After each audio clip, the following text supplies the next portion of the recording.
Hello everyone.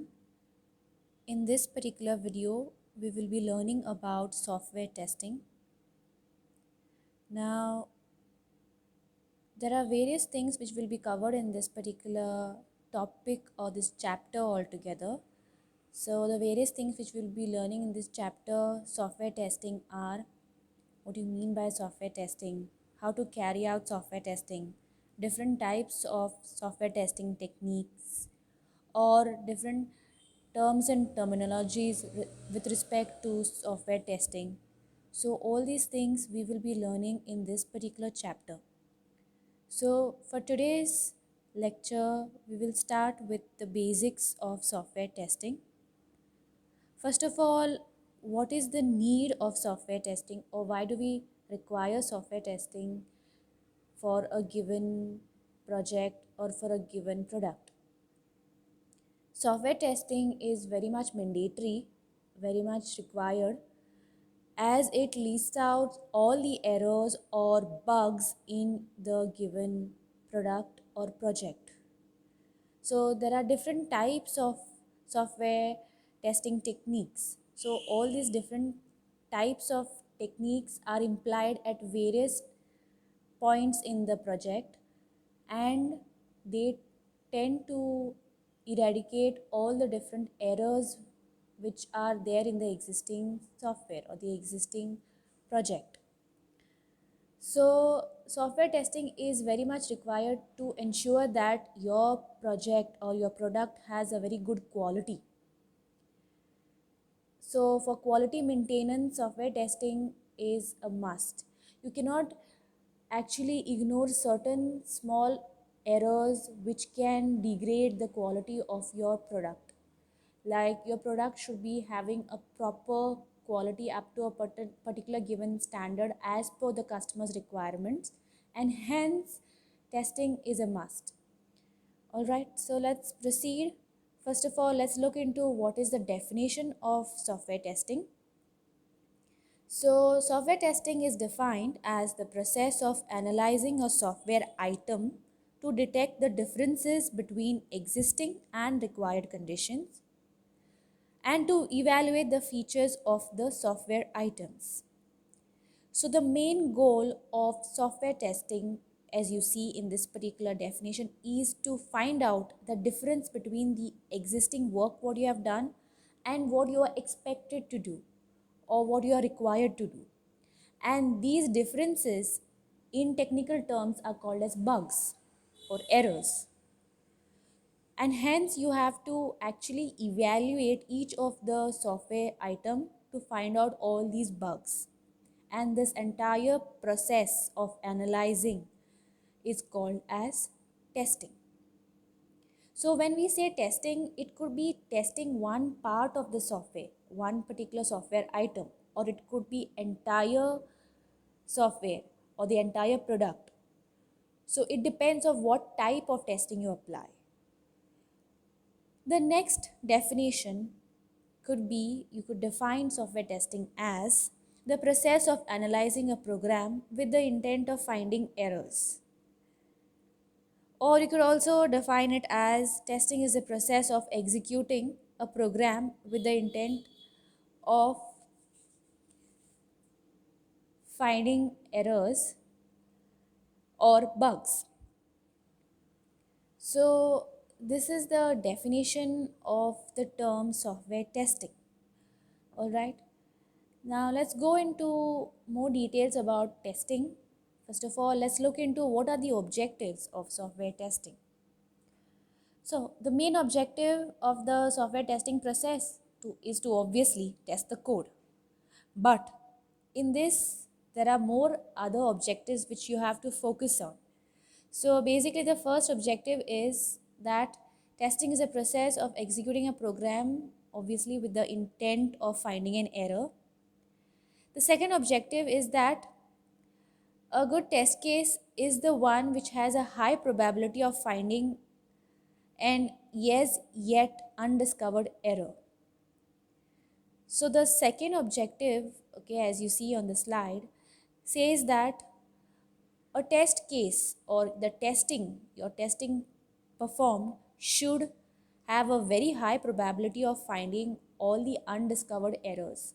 So basically your testing should be done in such a way you have to undiscover all the errors which sometimes go unlooked. The third type of or the third objective is that a successful test case is one that uncovers and as yet undiscovered error. So whenever you write a test case, we'll see what's the meaning of a test case. Okay, and actually these particular terms are not really new to you all because you all have learned this in the previous semester in the subject software testing and quality assurance. So you all know what is a test case, you know what is a test plan, you know what's the meaning of a successful test case is. So those meanings are the same. So whenever you write a test, basically a test case, you have to write it such a way that it uncovers all the type of errors which are actually sometimes undiscovered. So these were the objectives basically. Another objective of this testing process, is that whatever are the specifications which are mentioned, your software's specifications, those have to be achieved as per what was being discussed in the very beginning with the customers. So those have to be achieved through in your project or your software or your product. If those specifications are not achieved, then again you have to look into that those specifications are properly what you have implemented. If that doesn't happen, then the customer obviously will not be satisfied with what you have built or what you have developed. So as a developer, the person's job is to look into the look into it such a way that the specifications are met. So going ahead with what are the different testing principles as per the textbook, the reference book basically, there are some testing principles which are cited out. Okay, so let's go through them one by one. First principle is that all tests should be traceable to customers' requirements. So why is this basically? This is in order to uncover any defect, okay, that might cause the program or your system to fail to meet the client's requirements. So client's requirements should be met, that is the priority, and if they are not met, then your testing has failed. Hence your cases should be written in such a way that you should be able to check your system whether the system is meeting the client's requirements, yes or no. This is the first principle. The second principle is that the tests should be planned long before the testing begins. So there is something called as planning, basically a test plan. So you have to plan well before you begin the testing. Now, what actually goes in test planning is that you have to decide what to test, what part to test, what exactly you're going to test it for. So all those things you have to actually well plan it before you actually start the process of testing. Okay, hence there is like a testing team which puts a lot of effort in doing this prior step. The next principle is something called as the Pareto principle, which is applied to software testing. So what do you mean by Pareto principle is that it implies that 80% of all errors uncovered during testing will likely be traceable to 20% of all program components.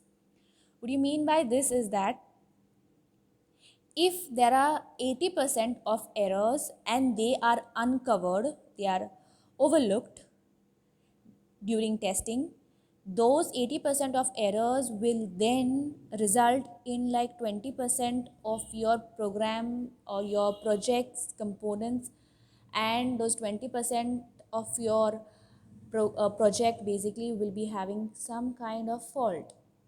So later stages, if you find them, if say just before actually having a release, you find that 20% of your project is not proper, it will take you all the more time to work on that 20%.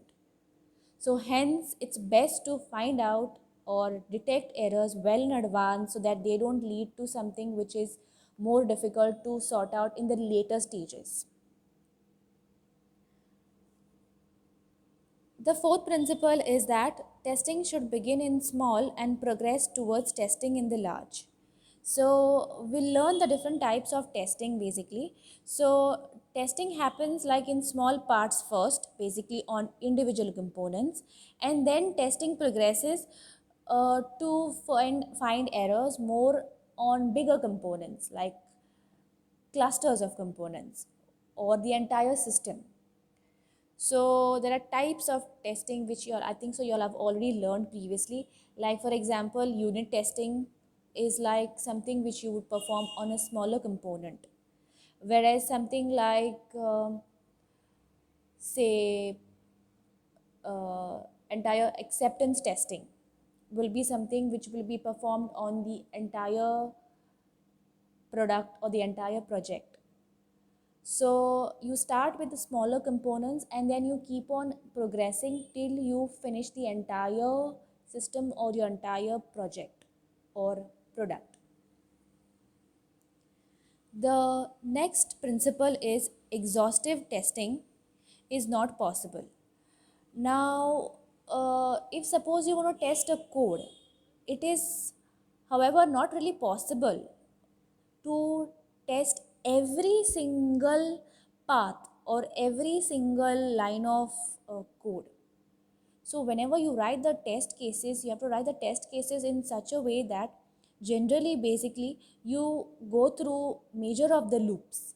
But sometimes what happens is that you cannot like write test case for each line or each basically various smallest part of your code. If that you keep doing that, then it will take like forever to finish the testing process. So hence you have to focus on the major, basically the main part of your code, and you should know how to text the given code, basically how to write the test cases. The last principle is that to be most effective, the testing should be conducted by a third party or an independent third party. The reason for the same is that the person who actually creates the system or works on the project, basically the developer, okay, or the software engineer who is working on the system, is not the person or is not the best person to conduct the test cases, because he or she might never be able to find out certain errors in his or her code. You tend to overlook. So a third person is the best person to evaluate or to test your code. So there's like one simple picture which is on the screen right now, you can see. So whenever you talk about a developer testing, he understands the system well, he knows how everything is being written down because it is he who has developed it. But when it comes to testing, he will overlook a certain things, he will test very mildly or very gently, he will not do very strict testing.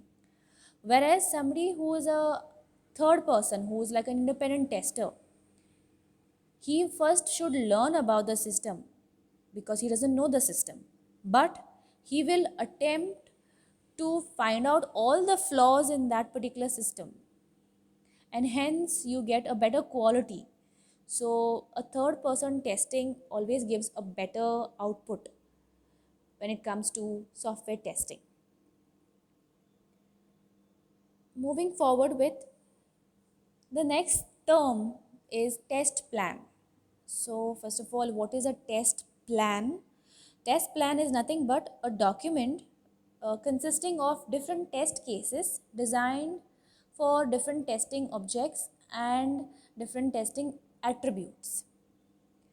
So the main target basically of the test plan is to have in mind, or to have clearly basically, first of all, firstly, what are the items to be tested? Secondly, at what level they are to be tested? Thirdly, what sequence they are to be tested? And fourthly, the test strategy basically will be applied to testing for each of the item, what test strategy or how it is to be applied, and also how to look into the test environment. So these are the things a test plan should be doing. So what I mean by test plan is, there is one example on your screen basically. The details basically which a test plan should note down are: first thing, project name, project manager, project ID, the quality assurance manager, and also the test ID, test name, then the ID of the tester, and say the dates, whether the test was successful or not, the test was completed or not. So all this kind of information should go in a test plan. All right. So test plan basically is like something which is actually put down so that you have a proper effective testing. Otherwise the testing will be done in kind of incomplete manner because you have not planned it well. So hence the test plan is come up by having a discussion with the quality assurance manager, the quality assurance team, and they come up with different types of testing scenarios or the testing cases, and then those cases are being executed. So the next thing is a test case basically. So what is a test case? First of all, the definition of test case is that it is a set of instructions designed to discover a particular type of error or defect in the software system by inducing a failure. So the main objective of a test case is to discover or uncover any kind of errors or defects in the given system. So there are basically two criterias for test cases or the selection of test cases. The first one is specifying a criterion for evaluating a set of test cases. So you have to specify what criteria, on basis of what you're going to evaluate the test cases. And the second thing is to generate many or a set of test cases that will satisfy the given criteria. So first you decide a criteria, and based on the criteria you have to generate a set of test cases. So a test case design basically looks something like this way. This is like one of the format. This is not the only format. Each organization basically have a different type of format to follow. So the formats of test case designs do not remain the same. The formats of these change as per each company or organization. So the main things to be included in the test case design are: the first thing is the test case name, second is the test case ID, the third is the purpose of the test, next is what is the testing object, what are you really testing, next is what is the testing attribute, next is test focus, like whether you're focusing on a particular function, feature, process, a interface, or a validation or a verification. The next thing is type of a test, like whether it is a alpha testing, beta testing, unit testing, integration testing, system testing, acceptance testing, and so on. Next is what is the process, like the set of instructions for conducting that particular test. And next is the test results. Now there are two types of test results basically, like there is something what you expect, and the second is what you actually get. So expected results and the actual results. So you have to basically compare. And based on the comparison, then you come to know whether it is actually a success or a failure. And then sometimes you can also have something called as an action. Basically, this is for correction purpose. So this is one example I have put in the slides. Say you need to check an input field, okay, for accepting maximum of 10 characters. So there's an input field which takes input from the user, and you have to take an input of 10 characters, maximum of 10 characters. It cannot go more than 10 characters. It can be less than 10 characters. And you have to perform a testing for that particular input field. So this scenario basically is that you have to verify if the input field can accept maximum 10 characters or not. Okay, so basically you can test it in two ways. I mean, in two different testing cases, or the two different scenarios. Okay, so one will be to test if it actually takes the input, if the characters are anything between 1 to 10. And the second thing is what happens if you actually input more than 10 characters. So these could be the two scenarios. So the testing step would be to log in obviously the application and enter 10 characters or enter anything less than 10 characters. The expected result is that the application should be able to accept all 10 characters. And the actual outcome also will be that the application accepts all 10 characters. So this is like a success case, a very case which is supposed to take the input from the user since it is satisfying the condition. Now let's test that same system for a condition which is not actually supposed to be working or not actually supposed to be accepted. So this is the scenario 2 now. So as you see on the screen, I have put down everything in detail. So you have to verify that the input field can accept maximum of 11 characters. This is the scenario. The login should happen with 11 characters typed out. Now your expected result is it should not accept all 11 characters since it is not meeting the criteria. And suppose say the application accepts all 10 characters, okay, and basically it ignores the 11th character, or it just accepts the all the 11 characters. In that case your system is having some bug because it is accepting all the 11 characters where it should not accept the 11 characters. Okay, there is a last mistake in that particular column where it says the actual outcome is application accepts all 10 characters. Actually it is application accepts all 11 characters, which should not happen. So if you see, the expected result in the actual outcome is not what should match exactly. It is not matching, it is different. Hence you see that there is an error in your given system. So you have to work on that and do the necessary changes. So after this particular test you come to know that the tester will point out this particular error in the given system, and then the team, the development team or the necessary people to look into it will work on this particular test case.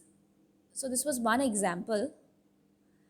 The next thing could be something like you see on the screen, like say a login, basically to check the login functionality, where you have email address and password. Now this is for the people who have already registered. So the registered email and the password should match. Then only the user should be able to sign in. Now if you see, this particular test case is more detailed. Okay, this is like a proper format of writing a test case where you have a test case ID, then there is a test scenario, then there is test steps, then there is test data, then there is expected results, then there is actual results, and then there is whether it passes or fails. All right. So the test case 1 is that to check whether the customer can log in with valid data.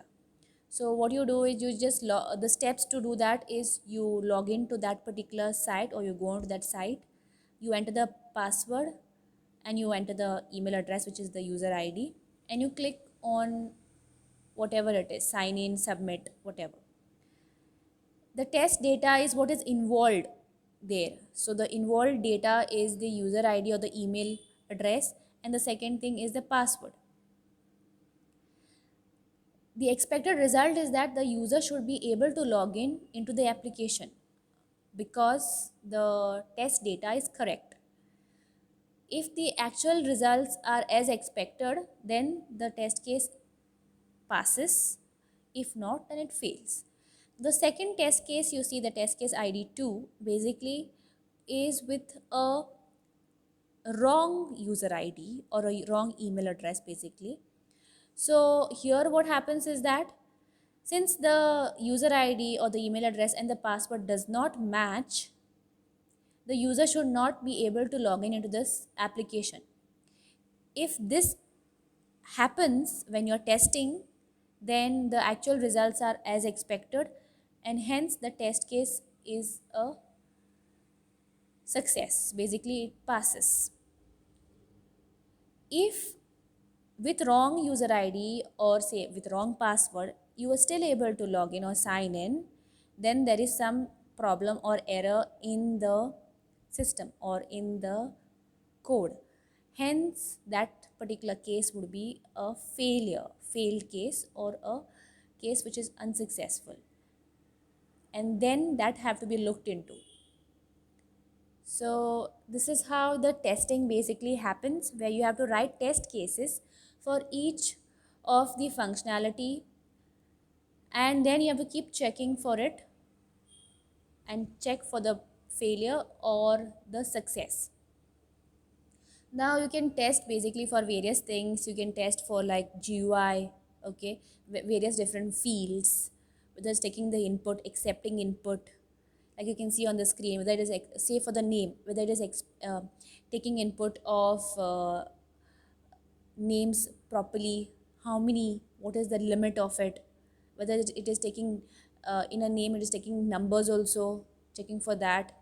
Then say to tick that particular gender, whether it is actually taking the input from that particular GUI, yes or no. That everything testing happens, okay. So when we say GUI testing, it looks for various things, okay. GUI testing, like is more of like the looks of it. So you can look for like navigation happens properly, clearly, or the input fields are of proper size, or the interface contains like no visual dialog boxes, something like that, or all icons are designed in like one proper style. The color and the style like are something which were as per the specification. The font type and size is same, used all over the application, or as per what was being asked for in the specification. So this is like GUI testing. So there are various types of testing basically which can be performed. So GUI testing will look at just the looks of it, basically the what appears in front of the in on the screen, so the interface. And this basically GUI also is what is being discussed as per the client's requirements in the very beginning, so you have to stick to what was being discussed on. Okay, so this is all about the introduction to testing. I will stop over here